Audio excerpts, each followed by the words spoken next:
Today on the Matt Walsh Show, millions of dollars have been wasted funding political propaganda masquerading as scientific research. It's fraud, plain and simple, and the Trump administration is trying to put an end to it. Also, why were taxpayers funding Sesame Street in Iraq? A Democratic senator says this was necessary for the sake of national security. We'll listen to his argument and discuss. And the Army releases its first effective recruitment ad in many years. We'll talk about all that and more today on the Matt Walsh Show.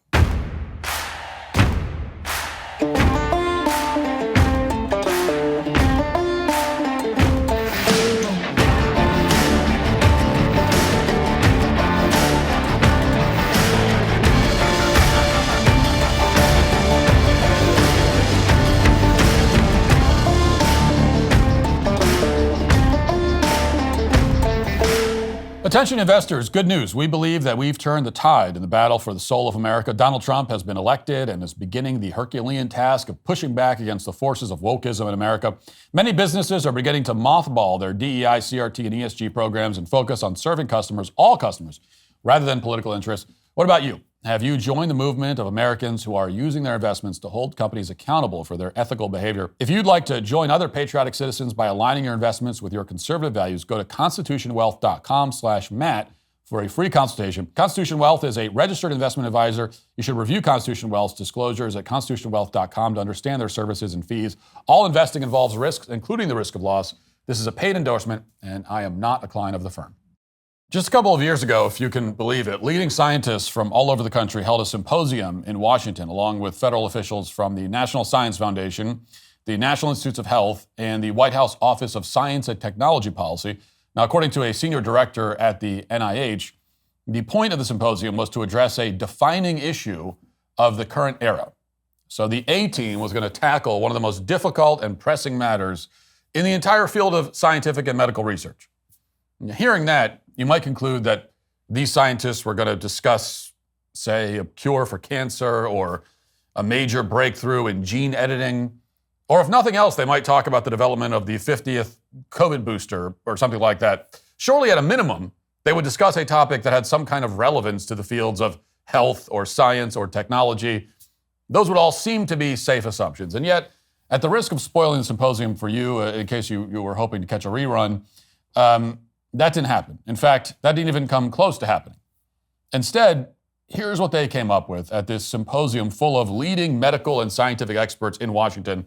The first speaker in this clip is a professor at Notre Dame. The second one is from the National Institutes of Health. Just see for yourself. LGBTQ plus students are more likely to leave STEM majors in favor of non-STEM majors by the end of their fourth year of college. There are STEM-specific challenges here that we need to be understanding and addressing. We can't simply say that queer populations are underrepresented in STEM because they struggle broadly academically. Actually, no, they're crushing it academically.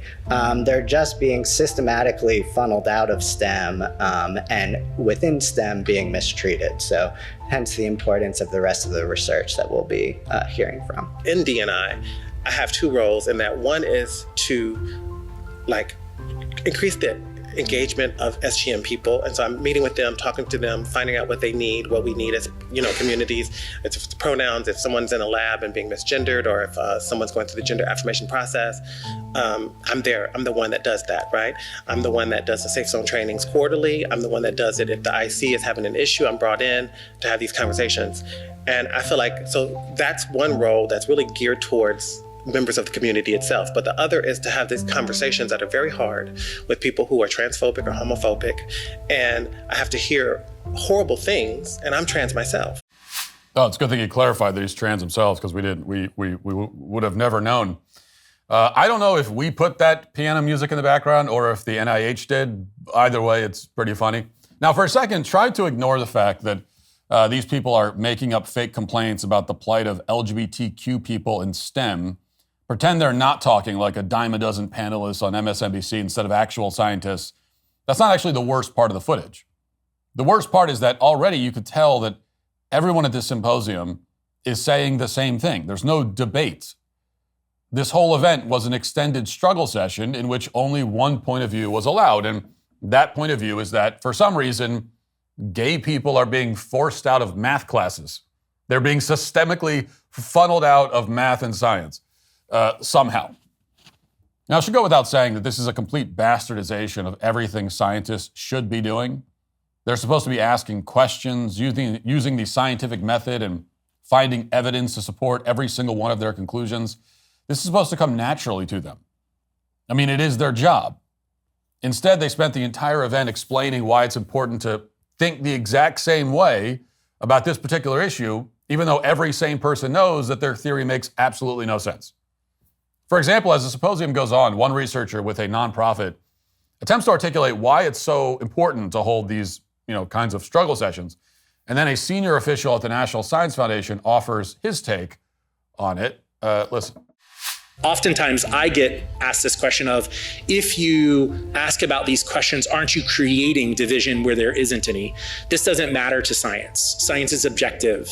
And so why are we asking these questions? And the reality is that when we don't ask these questions, we live under the myths that these matters don't matter, and that actually science is such a pure meritocracy that we don't need to check and see our certain groups being equitably served. It's important because, the data changes the conversation from just being opinion-based to evidence-based. And I agree with you. We shouldn't have to wait on the data. We know we got an issue. It should just be like Nike, just do it.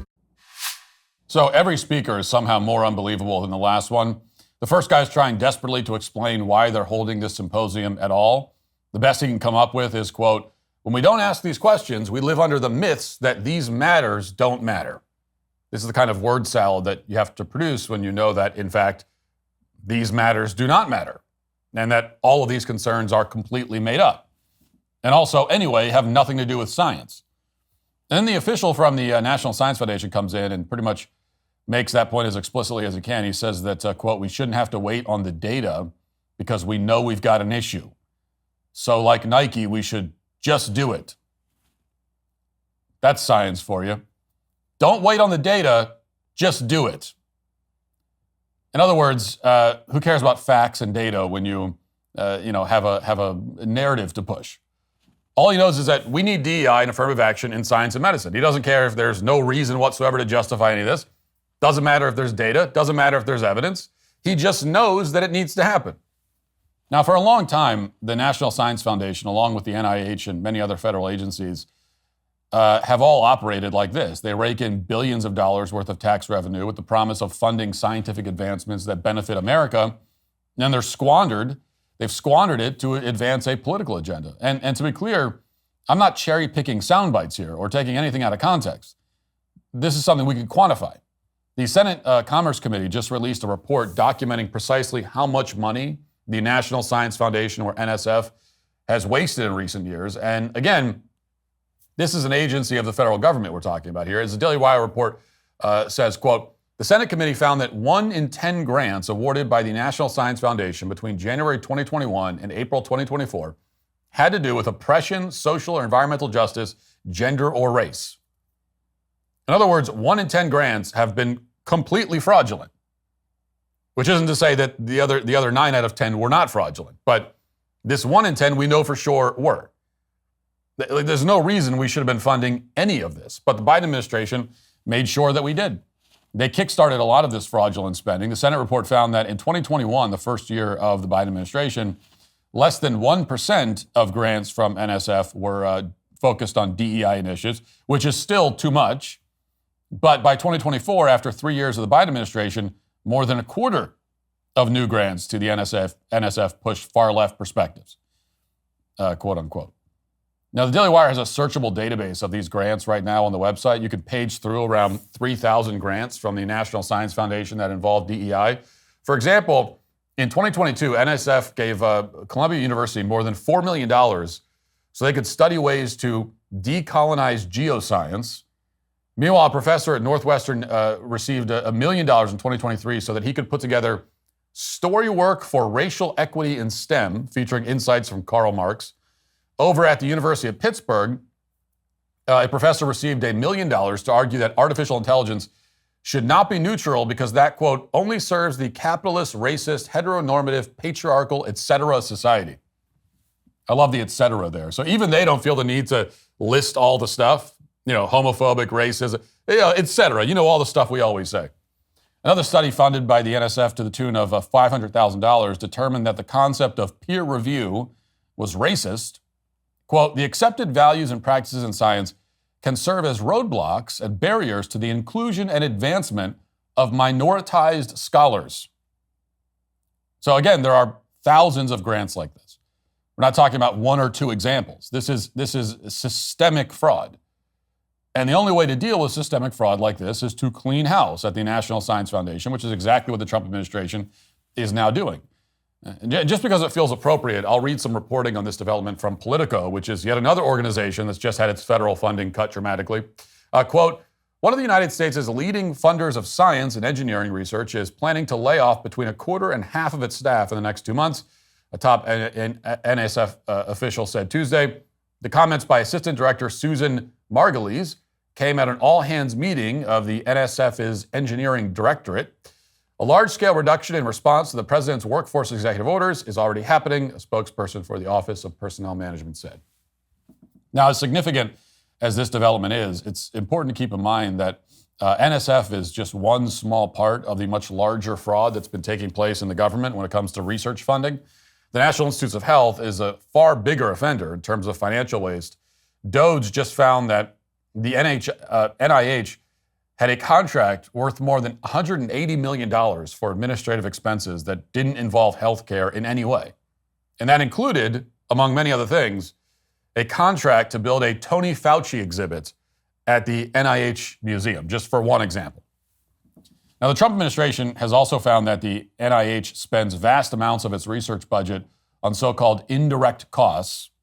And what does that mean? Well, last year, roughly $9 billion of the $35 billion that NIH spent on research ultimately went to these indirect costs, which is a fancy way of saying administrative overhead for universities and research institutions. And for some institutions, these indirect costs amounted to more than 60% of their total grant funding. So what that means, in other words, in a $1 million grant to conduct cancer research, more than $600,000 might be going to non-research expenses like office supplies and things like that. Now, of course, in almost every case, there's no reason for this. There's no reason for Harvard or Yale to rake in huge amounts of money for non-scientific purposes when the grant is supposedly a scientific grant. It's just a pure grift in every sense. So now the Trump administration is ending this practice. They're capping these administrative payouts to around 15% of the total grant. Now, what you may not know is that this is not the first time Donald Trump has tried to do this. As the New York Times reports, quote, in 2017, during Mr. Trump's first term, a similar proposal would have reduced the overhead payments to 10% of the award amount. The effort faltered. Congress then acted to ward off a future effort and passed a budget bill that prohibited changing the fees from the levels that had been negotiated between federal officials and each research institutions. In other words, the first Trump administration tried to cut waste at the NIH, but Congress shut him down. They actually passed an appropriations bill that prevented him from cutting the administrative funding. And now, citing that appropriations law, a new lawsuit is trying to stop Trump again from cutting this waste. And so far, the plan is working. The other day, a federal judge halted the NIH cuts with a preliminary injunction. And this has been happening constantly, as you may have noticed. Individual federal judges have also blocked the Treasury Secretary's access to internal files, prevented DOJ's buyout offer for federal workers from going through, and attempted to block the closure of USAID. So it's clear that this will be a theme of the second Trump presidency, as it was in the first one. Judges are going to do everything they can to just overturn what voters want, which is for the executive branch to determine how the executive branch operates. But already there are signs, most notably from J.D. Vance, that this administration recognizes that these judges are breaking the law and that their rulings may not be respected, which they shouldn't be. In particular, Vance wrote, quote, if a judge tried to tell a general how to conduct a military operation, that would be illegal. If a judge tried to command the attorney general in how to use her discretion as a prosecutor, that's also illegal. Judges aren't allowed to control the executive's legitimate power. Now, this is an approach that obviously shouldn't be necessary. If we had judges who respected the separation of powers, there wouldn't be an issue. But increasingly, unelected judges are telling the executive branch how to spend money and who to employ. That's not just unconstitutional, it's also unsustainable. There is zero popular political support for continuing these expenditures to corrupt agencies like NSF and the NIH, which is why the Trump administration should just ignore these judges and do what they're going to do. The judges are acting lawlessly. They have no actual authority to make these kinds of decisions. And, we know all that because between these revelations at the NSF, everything that happened with COVID, the embrace of gender theory, mainstream science has just completely discredited itself in historic fashion. So now when the public celebrates as scientists lose their funding and their jobs, the scientists will blame us for being anti-science, but our problem with them is precisely the opposite. The people we've been paying huge sums of money to, we're talking about billions of dollars, have been spending it on political propaganda and social engineering. They've been doing this for decades on the assumption that nobody would ever notice or do anything about it. But now, very abruptly, that has changed. Everyone can see that many of these so-called scientists in the federal government were the ones who were actually anti-science all along. And now they're losing their jobs and their infinite supply of taxpayer money. And the work of serious people, of actual scientists, can finally begin. Now let's get to our 5 headlines.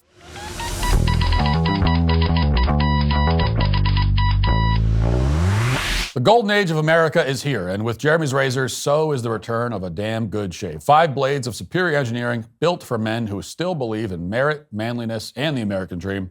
No gimmicks, just sharp steel blades that give you an exceptionally close shave. Try yourself and see why over 250,000 men have made the switch. Shave boldly, live freely. Order now at jeremysrazors.com. I want to start with this because why not? Senator Chris Coons was on CNN a couple of days ago, and he was asked about USAID, among its many, many, many other wasteful, fraudulent expenditures, apparently spending tens of millions of dollars in tax money funding a Sesame Street show in Iraq. And Coons was quite willing and eager to step up to the plate and go to bat for tax-funded Sesame Street in the Middle East. And here's what he said in defense of it. Is funding Sesame Street a judicious use of soft power?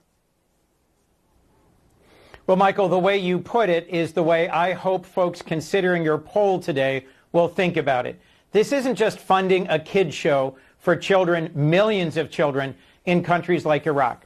It's a show that helps teach values, helps teach public health, helps prevent kids from dying from dysentery and disease, and helps push values like collaboration, peacefulness, cooperation in a society where the alternative is ISIS, extremism, and terrorism.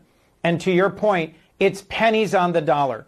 The U.S. Department of Defense has an annual budget of about $850 billion. USAID was spending about $30 billion.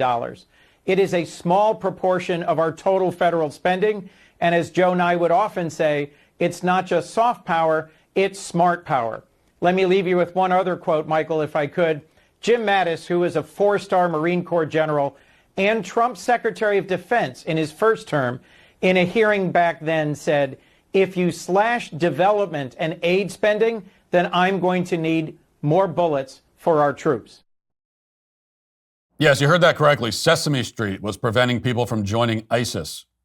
This was a national defense strategy, you see? It's for national security that we need to fund Sesame Street. We need, who needs a military, really, when you've got Big Bird and Oscar the Grouch? Chris Coons has a point. I mean, just think about how many times an Islamic militant was about to detonate his suicide vest, but then stopped and asked himself, what would Elmo do in this situation? And then he thought back to the Sesame Street episode where Bert was about to, become a suicide bomber, but then Elmo talked him out of it by giving a speech about friendship and cooperation. This is why we spent $20 million on Sesame Street in Iraq. And you hear about cases like this. I heard about this is actually a true story that I read about recently, where there was a Taliban warlord in Afghanistan who was about to execute a man for trimming his beard. And then he remembered a Sesame Street episode where Oscar the Grouch was about to behead someone until Grover came along and was like, Oscar, why are you being such a grouch? Why are you being so grouchy? Beheading someone. And then Oscar the Grouch thought better of it and didn't. And the Taliban warlord remembered that. And he still beheaded the guy, but he did it with a smile and he had fun. Well, and that's the most important thing, really. And these are the kinds of scenarios that a United States senator wants us to believe, I guess, are plausible. When, of course, in reality, I don't think it's too controversial to say that a kid who grows up in Iraq is, no matter how much Sesame Street they watch, is not going to have Western values. Okay, Sesame Street cannot, you've got the conditioning of the entire culture that the kid is living in, a culture that is rooted, in that area, going back centuries and centuries, thousands of years. I don't think Sesame Street is going to be enough to compete with that, I would say. And besides, all of that, even if it could somehow work, we should not be attempting to instill values in foreign people in foreign countries. And it is kind of amazing that here we are in the current year, 2025, and you still have politicians using this same line. It's the line that we heard all throughout, the early 2000s and beyond, to justify our many misadventures in the Middle East that cost us trillions of dollars. And the line was always, well, we're spreading our values. That's not our job. It's not our responsibility. It certainly is not the job of taxpayers to fund. Like, I actually don't really care what values somebody in Iraq has. That's their problem to figure out. I mean, they can have, they'll have their own values. They are their own culture. Which, that's always one of the many ironies of this sort of thing, is that the people who would tell you, like Chris Coons, right? The people who would tell you, well, we need to spread our values. We need to spend billions of dollars, right, spreading our values across the world. The same people who would say that would also tell you that, with a straight face, that all cultures are equal and that we're in no position to judge any other culture. And yet they want to spread our values. So which is it? If all cultures are equal and truth is relative and we all live our own truth and they're living their truth and we're living ours, then that would be all the more reason why are we trying to spread our values? That's just our truth, man. Now, I have kind of the opposite view. I don't think that all cultures are equal, and I certainly don't think truth is relative or that we all have our own truth. I think that there are cultures that can be inferior to others in pretty much every measurable way, and also immeasurable ways. But at the same time, I don't think we should be in the business of spreading our values. Like, those two positions do not contradict. Like, I can look at the culture in Iraq and say, yeah, they got some serious problems, some serious cultural problems. So I can say that, but then also say, yeah, but we shouldn't be spending tens of millions of dollars funding Sesame Street to teach their kids Western values. So those two viewpoints do not clash. But the view that, hey, their culture is equal to ours, we're in no place to judge, their culture is just as valid, that view does not mesh at all with, let's spend all this money to spread our values over there. All right. The Army just released a short new recruitment ad, and Libs of TikTok posted this along with, it's got a stark comparison where you've got an old Army recruitment ad, and when I say an old ad, I mean one from a few years ago that we've played before on this show, and then the new one, which was just released. I think the Army just put it out a couple of days ago. So we'll play them both. First, here's the old woke one, and then we'll do the new one, but let's play the old one. Although I had a fairly typical childhood, took ballet, played violin, I also marched for equality. I like to think I've been defending freedom from an early age. When I was 6 years old, one of my moms had an accident that left her paralyzed. Doctors said she might never walk again. But she tapped into my family's pride to get back on her feet, eventually standing at the altar to marry my other mom.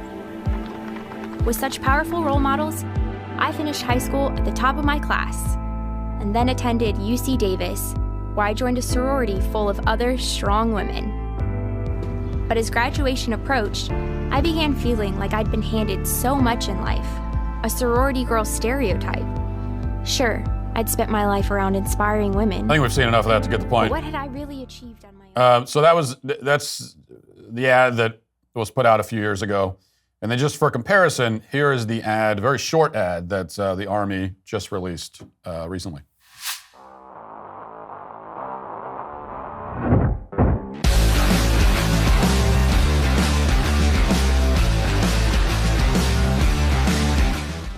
Stronger people are harder to kill. There you go. That's a 15-second ad that consists of a dude lifting heavy stuff and then saying stronger people are harder to kill. So it's the simplest ad imaginable, and it's also easily the best Army recruitment ad in 20 years. Right, which says less about this ad and more about how bad the other ads were. Because I don't think anybody would look at that ad and say, well, that's a marketing genius. It's the greatest ad anyone's ever seen. It's not that. It's just the strategy for military recruitment has been so bad for so long that that stands out. And in the comparison of the two, you see, in essence, the two possible strategies for appealing to potential recruits. And one is to tell them that the military is a place where, small, petite women can follow their dreams and make their lesbian moms proud. That's one strategy. And it's a strategy that the military has been using for a while. The other is to tell them that the Army is a place for strong, badass dudes who want to kill the bad guys.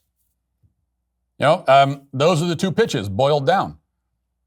And the first pitch will attract precisely none of the kinds of people that you need for a strong military. The second will attract those kinds of people.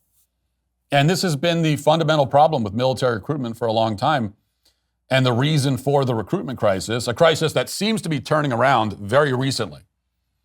But a big part of what drove the crisis for as long as it was happening is that the military, or at least the people who design these recruitment ads, have been embarrassed of the military, essentially.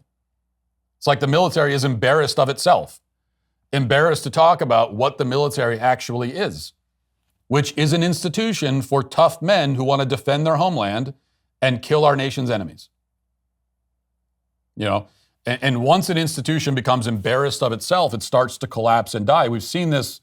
We've seen many other examples of this across the West. We've seen this in churches. You've got many churches in Western society who are embarrassed to admit that they are churches. And so they wither and die. They try to present themselves like something other than a church. And you see this from the way that the church services are conducted. You see this from the way the buildings are built now.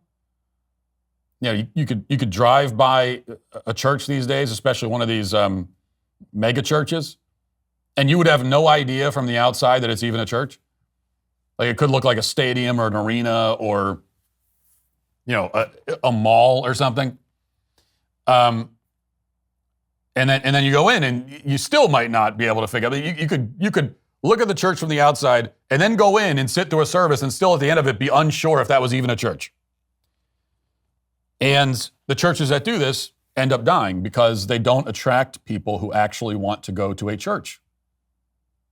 And those are the only people who can keep a church alive. Same thing with the military. If you're not bringing in the kinds of people who are interested in the military, not just interested in following their dreams and, becoming a better version of themselves, like this is some sort of self-help seminar. But actually, they want to be in the military. They want to do what the military does. If you don't bring those kinds of people in, then the institution dies. And I think this short ad is an early indication that this might be turning around. I mean, not to belabor the point too much, but and I was thinking about this, and I don't know the answer to this, but I'd be very interested if there was any way to find out. Maybe this would be a legitimate use of like Chat GPT. I don't know. When was the last time the word kill was used in a military recruitment ad? Think about that. He says stronger people are harder to kill. And in this case, he's not saying kill the enemies, but he's talking about avoiding being killed yourself. But he's acknowledging killing, right? It's an acknowledgement in the ad that killing is involved in the military. When's the last time that any branch of the military put out an ad that had the word kill in it? I would guess it's been, I mean, this is something that goes back a lot farther than the Biden administration. It's probably been decades. And I actually did try to check, and I didn't spend a lot of time on it, but I couldn't find a single instance this century of a U.S. military recruitment ad that used the word kill. Now, I did find military recruitment ads in other countries like China that did, but not here. Even though, and what's the significance of that? Well, obviously, it's that killing is the essential function of the military. The military is a killing machine, or at least it's supposed to be. That is the job of the military. Everything that the military does should have the ultimate end of more efficiently and effectively killing the enemy. That's what all of it is designed for. And yet, for so long, the recruitment strategy was to not acknowledge this. Just pretend that that killing isn't even part of the equation at all. And then again, what happens? Well, you don't end up attracting the kinds of men young men, who actually want to go out and kill the bad guys. But for as long as militaries for as long as there's been human civilization, you need young men like that. They're the ones who defend, your civilization, and you need to be able to go out and appeal to them. So, I do think this is a significant step. All right, Kaitlan Collins from CNN is back on the late night show circuit, and I have no idea why. Kaitlan Collins, I mean, generally people show up to these late night shows. I haven't watched the late night shows in a long time because they're not funny or entertaining. But generally, I think people show up, at least historically, when I used to watch the late night shows on occasion, people show up to the late night shows and they do an interview if they're celebrities with a fan base. Well, what is the Kaitlan Collins fan base? Like, who's going to hear that Kaitlan Collins is going to be interviewed on one of these shows and go, oh man, I got to see that. Kaitlan Collins, I'm a huge fan. I got to see that interview. Who's saying that? I don't think anybody is. Yet she gets these interviews anyway, and here she's interviewed by Seth Meyers. So these are maybe the two least interesting people in all of media and entertainment, and they're together in one room, creating like a black hole of boredom. But here's how that conversation went. So you're doing this every day. You're in D.C. Yes. The pace of the Trump administration seems to be moving pretty quickly. How are you holding up? It is insane. And I think everyone is kind of like readjusting and re-remembering what it was like 4 years ago, 4 years ago. I remember when Biden first took office in January, the New York Times wrote the story about how quiet the weekends were because for reporters, every weekend had just been like it was like a 7-day work week. And now we're back to that basically where it's just essentially nonstop every day. You kind of wake up like not knowing what you're going to be doing, what the schedule is. I was walking to get breakfast one day this week. I was like, okay, I'm going to have a nice little breakfast before I go to work. And halfway there, they're like, Trump's doing a press conference in an hour. And I physically ran back home so I could change and get ready. Oh, you physically ran back home? Did you, Kaitlan? Physically? So not spiritually, not metaphorically? You weren't running back home in a poetic sense. You ran with your legs physically. Wow. And notice how she also said that I don't mean to get pedantic. Yes, I do. She says that she's remembering what it was like with the Trump administration the first time. No, that's not remembering, Kaitlan. That's just remembering. That's called remembering. What do you mean You talk for a living. I was remembering what it was like. Remembering. That's what remembering is, okay? Anyway, what I love about the clip is that Collins is admitting and complaining about the fact that Trump is getting a lot done. That he's not even taking weekends off. But this is Kaitlan Collins, and this is so obviously this is not meant to be a compliment of Trump. This is not meant to be a positive. We're supposed to hear this and, I don't know, feel sorry for her or something. But what she's actually saying is that this guy's not taking any time off and he's getting everything done. And also, he's probably, 40 years older than her, and he's moving at a pace that she cannot match. Meanwhile, Joe Biden, by her own admission, was getting nothing done. It was boring because he wasn't doing anything, which, by the way, having a president who doesn't do anything could be, or doesn't do much, could be all right if the country was not facing multiple major crises. If everything was just kind of sailing along smoothly, well, then you don't want your political leaders to just find things to do. But that's not the case. Got major crises on multiple fronts, a lot to do, and yet Joe Biden they were bored. They were bored. But Trump is even by her own admission, working so hard that she can't keep up. Which is a very different, you may remember that in the first Trump administration, the critique that you heard from the media all the time is that Trump was golfing all the time or whatever and wasn't paying attention, just watching cable news, tweeting. You're not hearing that criticism this time. Like, they want the guy to go golfing a lot more. They're hoping that he does. They're hoping that he picks up like the tweeting a lot more and is not getting as much done. But I for one, am very happy with this pace, I will say. Let's get to the comment section. If you're a man, it's required that you grow a beard. Hey, we're the sweet baby gang. The 13-year-old boy who was breaking into houses story, that is the same county, the same sheriff, the same prosecutor that invented the novel legal theory to hold the Oxford school shooter Crumbly parents responsible. There's no reason the same people shouldn't apply the same standard they invented. When I talked about this and drew that comparison, I didn't even realize that. And I haven't looked this up myself, but that is, they were in Michigan, come to think of it. So if that's true, then I was more right than I even realized. That, as we talked about yesterday, they're holding these school shooter parents responsible for crimes their kids commit, which maybe you could support that. Maybe you could agree with that if they applied that standard equally. And then when you've got a kid who's 13 years old and is a serial home invader, you also hold the parents responsible, and yet they do one and not the other. What I didn't realize when I talked about it is that apparently it's the same people involved, which is pretty amazing.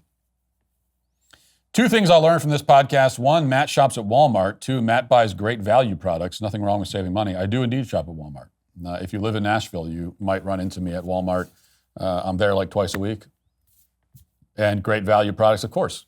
Like, of course you buy the store brand stuff. Once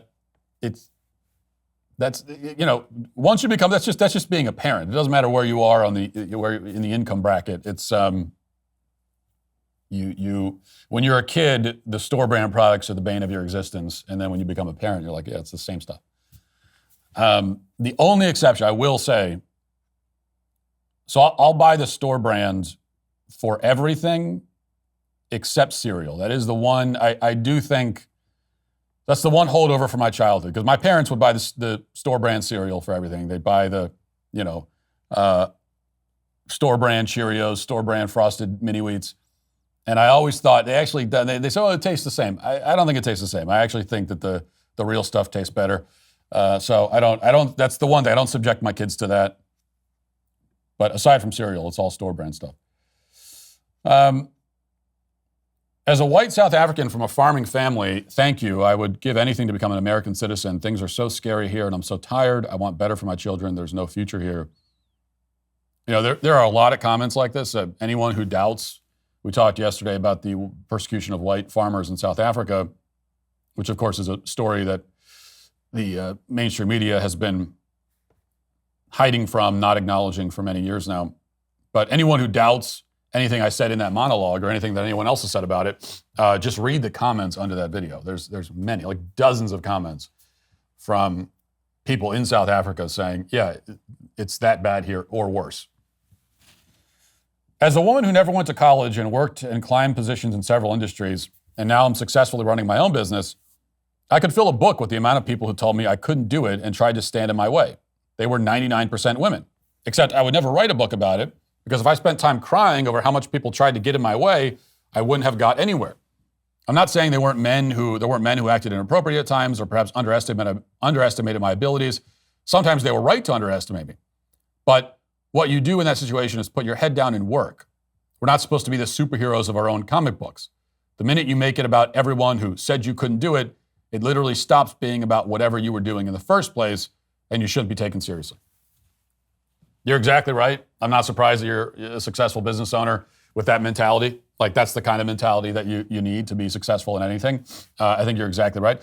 Even aside from the issue of which sex is being critical, you're hitting on something important, which is that if you have grand aspirations, if you have real goals in life, if you intend to climb the ladder to some position that is much loftier than the one you're currently standing on, then yes, people are going to doubt you. And the truth is that most people aren't thinking about you one way or another, right? So you got these people that everyone doubted me, no one believed in me. Well, yeah, actually, most people didn't care one way or another. They just weren't thinking about you. Okay, the whole world isn't sitting around doubting you because they just don't. They have their own lives they're living. They're not thinking about you one way or another. But most of the people who do give it some thought will probably be skeptical, right? If you've got big goals, like if you've got big things you want to achieve in life, which is good, you should have those goals and aspirations. But if you do, and you share them with someone, most people that hear them are going to be like, yeah, I don't know if you could do that. And they should be skeptical. It's rational in many cases. If you aspire to become extremely successful in whatever field or area of life, well, most people are not extremely successful in that field or area. So there's nothing irrational or especially mean about people doubting your ability to get there. It doesn't mean they hate you or don't respect you. It's like if you take any goal. It's like if somebody was comes along and you have someone who's kind of slow and out of shape, and they come along and they say that their goal after some training is that they want to run a mile under 5 minutes. Well, you would probably doubt that they could do it. And if they told you about it and they wanted your opinion, you'd probably say, well, I mean, it's a good goal to have. I'm not sure you could actually do it. And because you probably can't. But maybe you do, in which case, great. But what are they supposed to say? Like, what do you want people to say to you? You want people to just say, oh, yeah, I absolutely know you can achieve this very improbable thing. So, and I would say the same thing for myself. I mean, there were a lot of people years ago who doubted me, but also, especially when I was younger, there was a lot of reason to, and I was kind of a screw up. So it wasn't irrational. And I think you're right that the thing that drives you to succeed cannot be this kind of petty, childish desire to prove the doubters wrong or whatever. It has to be a desire to achieve the thing itself because of the value that you see in achieving it. Okay, you have to be driven to reach the mountaintop because you want to conquer the mountain for its own sake. If your whole goal is just to give a middle finger to the haters, then you'll probably never make it because that's not enough to get you through the very profound struggles that you're going to face.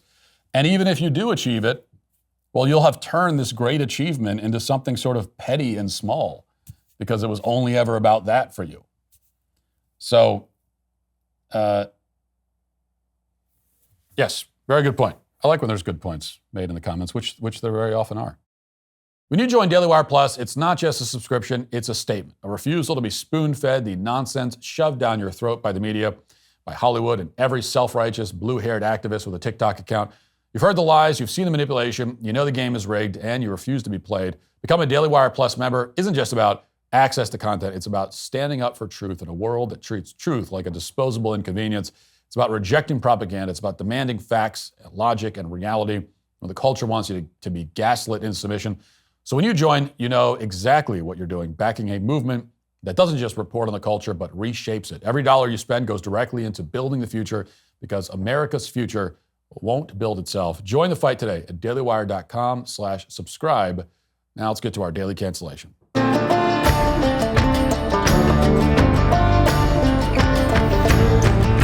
Today we cancel MSNBC host Chris Hayes. Now I believe this is Chris Hayes' first appearance in Daily Cancellation since 2020, which means it's been 5 years, which means I've been doing this segment for 5 years. I'm not sure if I should be proud of that or depressed by it. Maybe some strange combination of the two. But in any case, Hayes is making his Daily Cancellation comeback thanks to his interview this past weekend on Bill Maher's show. The conversation turned to the subject of gender transitions for minors. I'm always interested to hear how prominent liberals defend their position on this issue since their position is so profoundly indefensible. And I'm always then disappointed to discover that their way of defending it is to not defend it.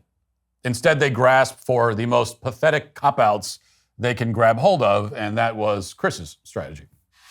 But I also think at the same time, there is a message of what I would call like common sense patriotic pluralism. Yeah. That is a majority message, which is like, if some father and mother have health care for their kid lined up who's trans, just stay the f*** out of their business. Like, and let them make that decision. That's their decision to make. And you don't have to make that for your family. I'm not going to tell you what to do with your family. But the argument is whether the child should make the decision. But the child is never making the decision. The parents are always making the decision. Parents consent to medical care. Well, here in California, you're allowed to hide it from the parents if the kid is. Yes. Thank you, one person who knows that. But I mean, somebody knows that is the case. I think in the vast majority, and we've been hearing from parents right now whose kids' medical care has been interrupted. I think there's a way to talk about. Well, of course, they would say it's not medical care. They would say it's what they're saying. Disfiguring a child. I think they should mind their own business. I really do. I think they should mind their own business. And I think that's true about a lot of things. I think there is this sense in which there was this sort of backlash politics, some of which I understood, some of which people I know felt that way. I don't think what people wanted was for the women CIA agents at the CIA to be told that they can't get together once a month to like celebrate former women spies. I just don't, I think like fundamental parts of what we call in this country the traditions of pluralism, which is what this country is. And pluralism is another word for diversity. If we're not going to use that one, let's use pluralism.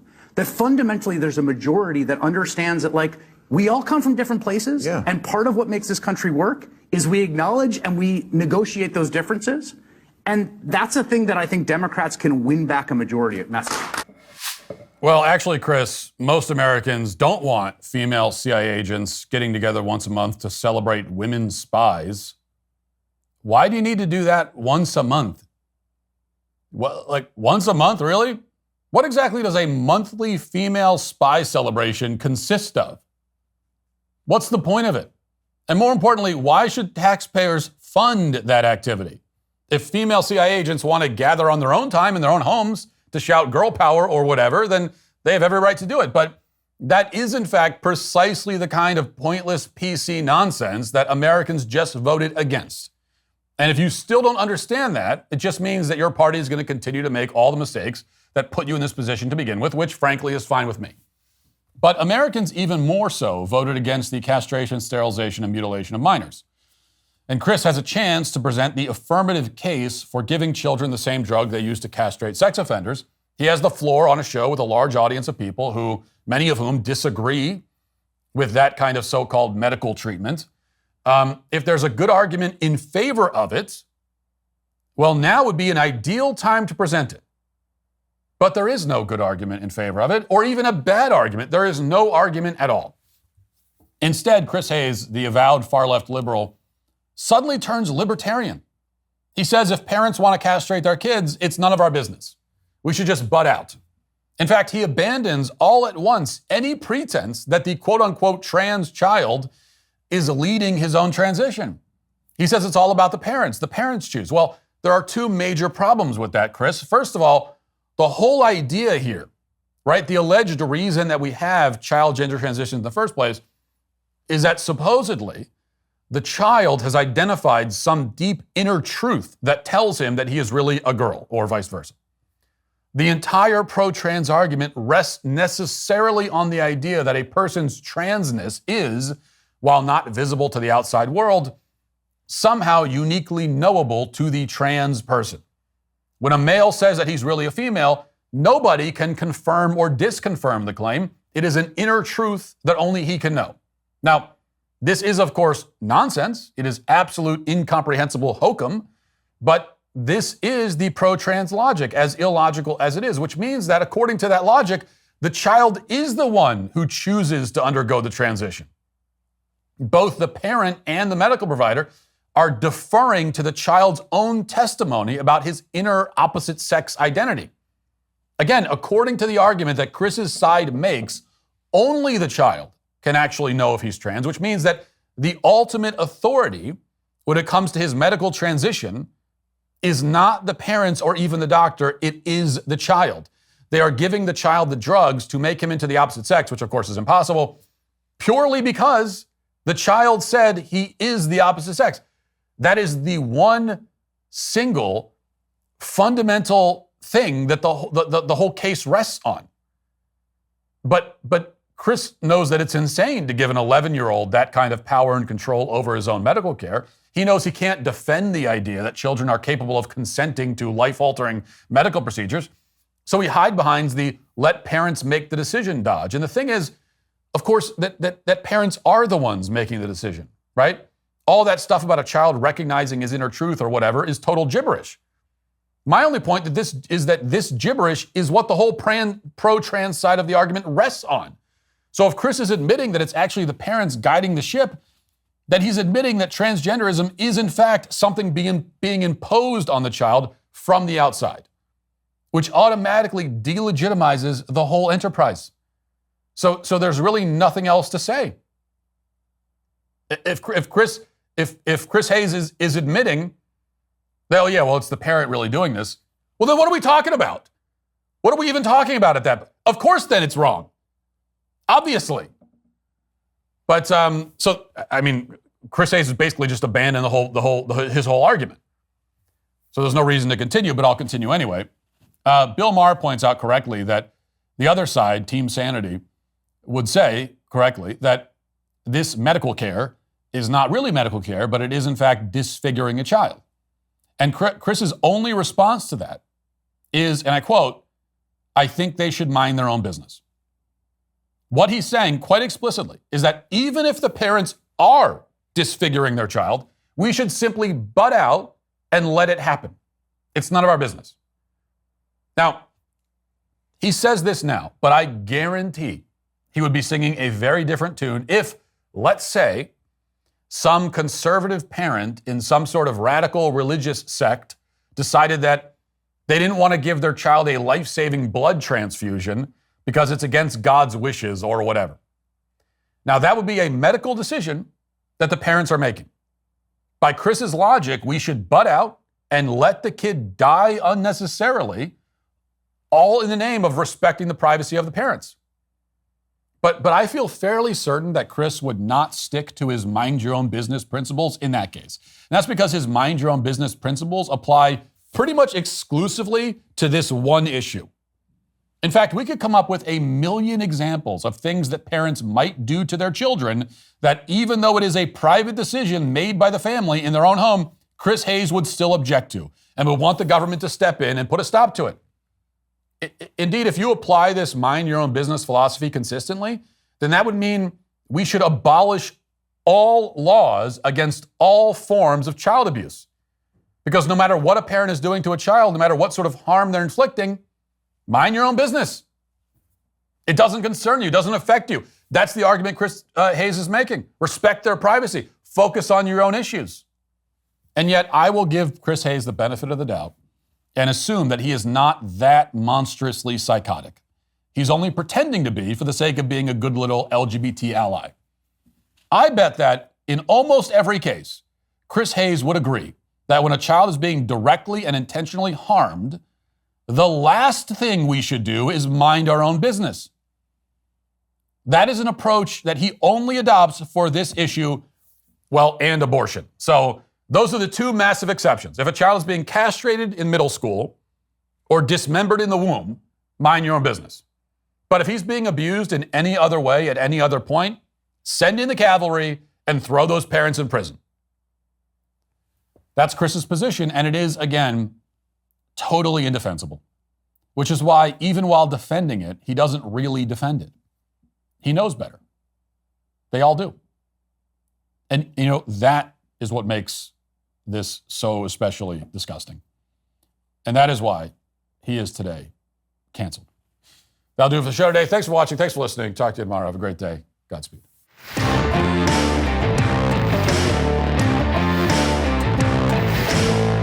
FEMA spent $59 million last week on fancy hotels for illegal immigrants in New York City. The FBI discovers 2,400 JFK assassination records never provided to the review board. And a squad member claims that President Trump's plan for Gaza amounts to genocide. Check it out on The Michael Walsh Show.